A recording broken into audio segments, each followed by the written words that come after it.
Kamala Harris and Donald Trump were at the same September the 11th memorial this morning after a fiery debate, the first of the 2024 U.S. presidential election. They debated policy, but personal attacks also dominated the 90 minutes event.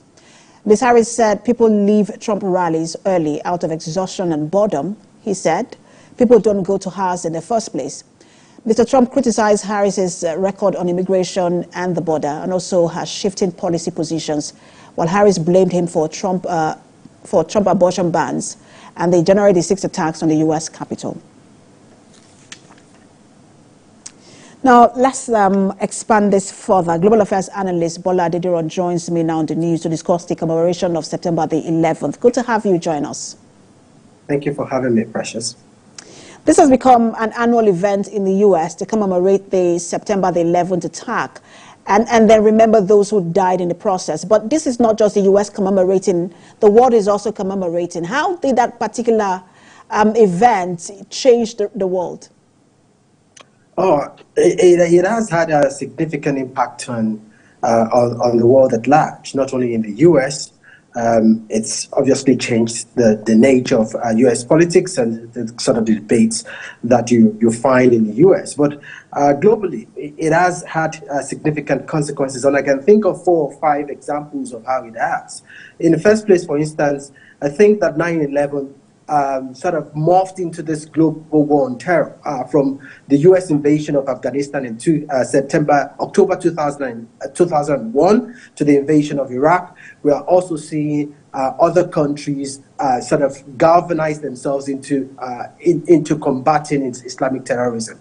We can also say that 9/11 had impact on, for example, on the expansion of security agencies' powers. The Patriot Act in the U.S., for instance, the Snoopers Charter in the UK, are some of the examples of how countries and state actors enacted laws that expand the powers of security agencies to snoop and to sort of invade people's privacies.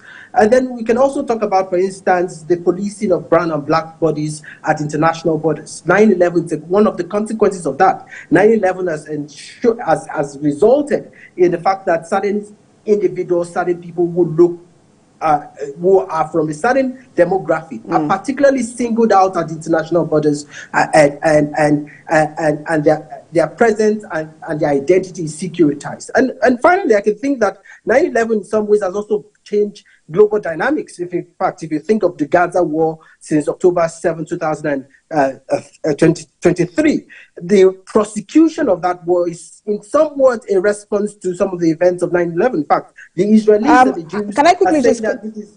Sorry, let me come here because you're making very significant points that I don't want to lose, and I want to expand on that further quickly because I have just like a minute left thereabout. You were talking about how this has, impacted the world, and we've seen the U.S. presence in the Middle East ever since. But is the Middle East still the center of terrorist activities, and how well have we been able to curb extremist, activities around the world as well?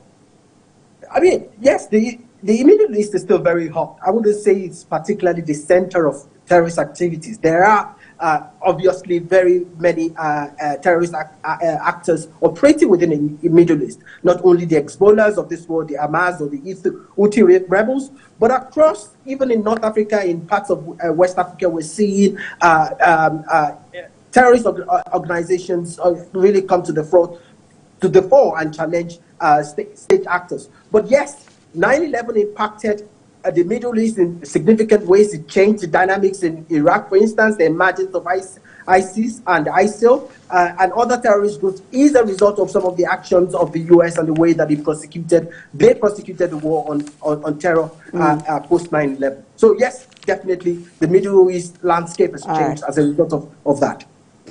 Thank you so much for your time. Global Affairs analyst Bola Adediran, always a pleasure.